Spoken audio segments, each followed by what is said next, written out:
حفظ الكتاب بصدره فبدا وضيئا كالنجوم ونستعينه ونستغفره ونعوذ بالله تعالى من شرور أنفسنا ومن سيئات أعمالنا.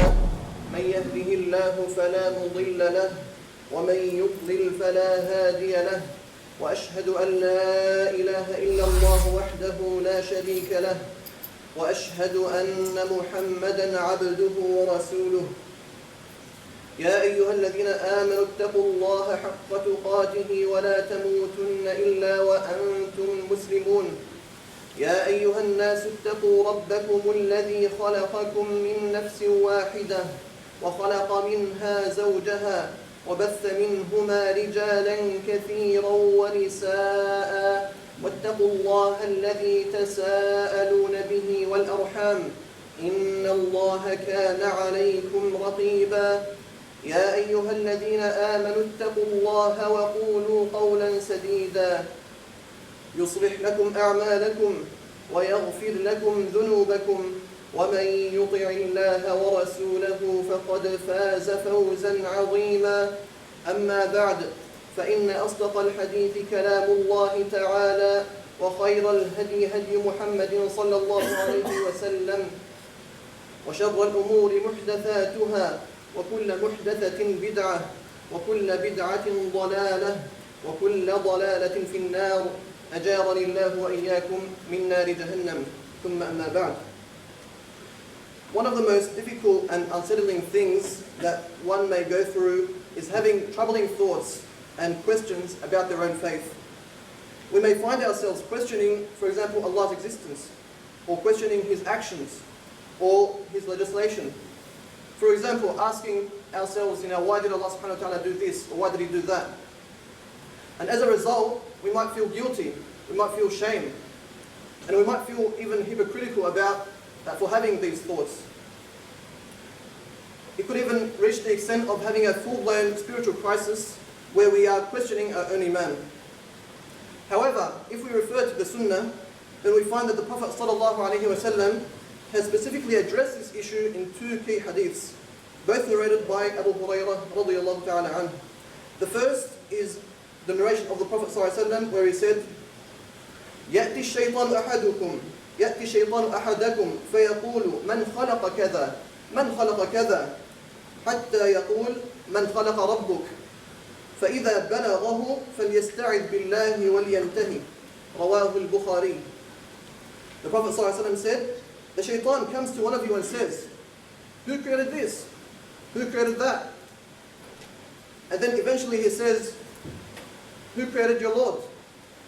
And so the Prophet ﷺ says, if any of you reaches this point where the shaitan is telling them, who created your Lord? فَلْيَسْتَعِذْ بِاللَّهِ وَلْيَنْتَهِ. Then they should seek refuge in Allah subhanahu wa ta'ala. In other words, by saying, أَعُوذُ بِاللَّهِ مِنَ الشَّيْطَانِ الرَّجِيمِ وَلْيَنْتَهِ. They should cease and they should stop right there and continue and avoid continuing this questioning. The second hadith, also narrated by Abu Hurairah, is where some of the Sahaba came to the Prophet ﷺ and said, إِنَّا نَجِدُ فِي أَنفُسِنَا مَا يَتَعَاظَمُ أَحَدُنَا أَنْ يَتَكَلَّمَ بِهِ قَالَ وَقَدْ وَجَدْتُمُوهُ قَالُوا نَعَمْ قَالَ ذَاكَ صَرِيحُ الْإِيمَانِ. They told him, we notice that we have thoughts which we find too grave to express. The Prophet ﷺ said, have you really experienced such a thing? They said, yes.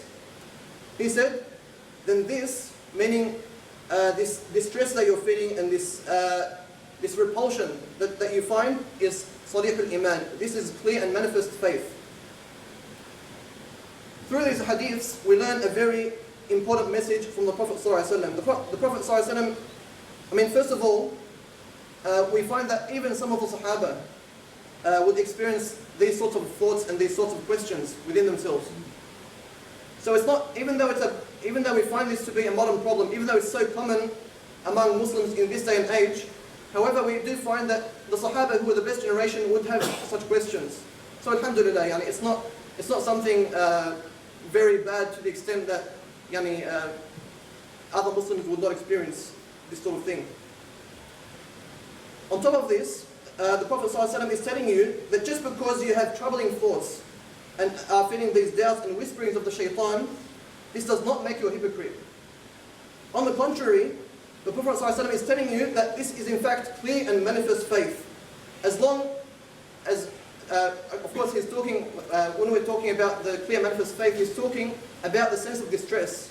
When you're feeling distress, when you're feeling very uneasy about having these thoughts, this distress is a sign of clear iman, inshaAllah, which is all good news for everyone experiencing this. He also outlines some of the solutions to those facing this sort of issue. The first solution that the Prophet ﷺ mentioned was to seek refuge in Allah from the shaitan.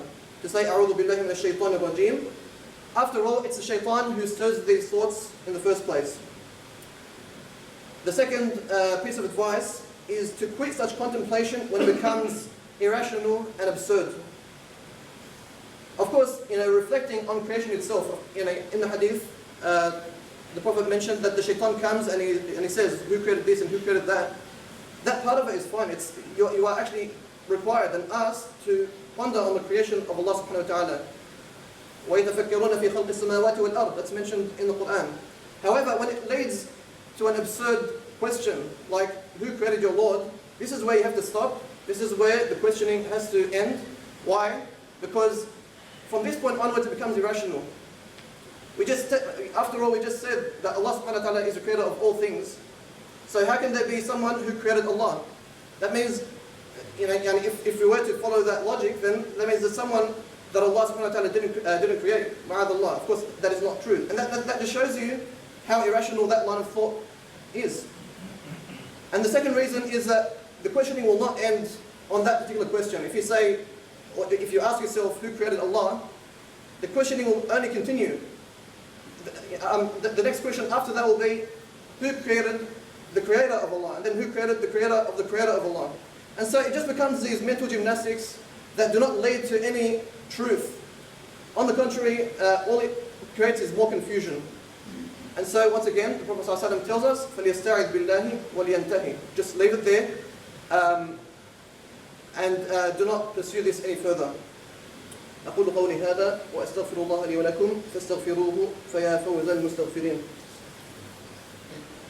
الحمد لله رب العالمين ولا عدوان إلا على الظالمين وأشهد أن لا إله إلا الله وحده لا شريك له وأشهد أن محمدا عبده ورسوله أما بعد. Some of the other strategies we can use to help fortify ourselves against being affected by such troubling thoughts and doubts. Firstly and foremostly, relying on Allah subhanahu wa ta'ala and turning to Him. Because after all, it is He in whose hands lie the hearts of all mankind. Secondly, making dua for spiritual well-being. One of the very famous du'as that the Prophet ﷺ would recite is اللهم إني أسألك العافية في الدنيا والآخرة اللهم إني أسألك العافية في ديني ودنياي وأهلي ومالي. Asking Allah subhanahu wa ta'ala for well-being in all affairs, in this world and in the next, fi dini, in my religion, my worldly life, and in my family, and so on. Also making dua for guidance. And we already do this 17 times a day in the Al-Fatiha, when we say, اهدنا الصراط المستقيم, asking Allah subhanahu wa ta'ala to guide us to the straight path. But, not just reciting it with our tongues or without contemplating its meanings, actually meaning and intending this as a dua that you make to Allah subhanahu wa ta'ala. Also maintaining not only the obligatory acts of worship, but also the voluntary ones, because this is an important line of defense against being affected by doubts and confusions. Another one is also abstaining from sin, because as we know, sins can start off very small and build up into something really big. Allah subhanahu wa ta'ala mentions in the Quran, ثُمَّ كَانَ عَاقِبَةَ الَّذِينَ أَسَاءُوا السُّوءَ أَنْ كَذَّبُوا بِآيَاتِ اللَّهِ وَكَانُوا بِهَا يَسْتَهْزِئُونَ. Then the end consequence, this is a translation, the end consequence of those who did evil was the worst. What was this consequence? It was that they denied the signs of Allah subhanahu wa ta'ala and used to ridicule them. So it started off with small sins and ended up into kufr wal-'iyadu billah. And so you avoid them in order to avoid the slippery slope of sins becoming bigger and bigger. It's also useful to recognize the kind of doubts you're having, if you are having doubts. Firstly, I mean, is it a rational doubt in the first place? Is it linked to some sort of belief or confusion that you are experiencing?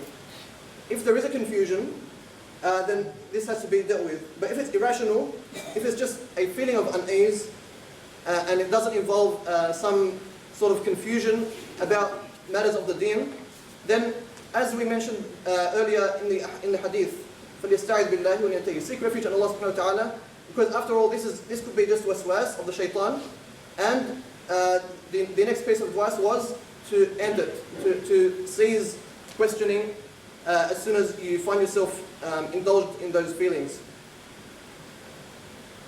And if it's rational, on the other hand, then there are a few strategies to deal with this. Firstly, in the short term, to seek or to ask people of knowledge for their clarification and for answers. And if there's a matter of deen you're uncertain about, ask a person of knowledge, ask a sheikh for clarification on that particular issue that's causing your doubts. In the long term, however, actually seek knowledge, even if little, in order to build your defenses against these sorts of shubahat affecting your deen. And it's important to distinguish also between not having answers to a certain confusion and actually finding a contradiction in the deen. You'll never actually find a true contradiction. That is impossible. يعني, as Allah subhanahu wa ta'ala says, وَلَوْ كَانَ مِنْ عِنْدِ غَيْرِ اللَّهِ لَوَجَدُوا فِيهِ اخْتِلَافًا كَثِيرًا. If this religion was from anyone other than Allah, only then would they find a lot of contradiction. However, since this is all revealed from Allah subhanahu wa ta'ala, then yes, certain things can appear to be conflicting. A verse can conflict with a hadith, and one verse may appear to conflict with another verse. However, once it's explained to us, then we find the way in which the verses actually do not, in fact, contradict with one another. And don't forget, you'll never find anything new. I mean, this is of course, we're talking about the message of the Prophet ﷺ here, not Islam in general. This religion has been around for the last 1400 years. What are the chances of you finding a new problem within the deen that's never been discovered before? Yani, thousands, in fact, billions of Muslims have lived ever since then, and you probably won't find that it's a new problem at all. Also, if you're finding that these doubts are compulsive, meaning that it's just affecting your day-to-day life and it's causing you greater distress and too much anxiety, then chances are this could be mental health related, in which case one should actually consult and seek professional help. Because I've even come across brothers who have these sorts of issues where they're just questioning their deen, and it really takes a big toll on them. And finally, I'd like to once again re-emphasize the role of dua. After all, these sorts of change, becoming or finding relief from these sorts of doubts is only in the hands of Allah subhanahu wa ta'ala. And so turn to Him alone and seek His mercy and His relief, inshaAllah. ربنا آتنا في الدنيا حسنة وفي الآخرة حسنة وقنا عذاب النار. اللهم اهدنا واهد قلوبنا. اللهم اهدنا واهد بنا واجعلنا سببا لمن اهتدى. اللهم آت نفوسنا تقواها وزكها أنت خير من زكاها أنت وليها ومولاها فنعم المولى ونعم النصير وصلى الله وسلم وبارك على عبده ورسوله محمد وعلى آله وصحبه أجمعين.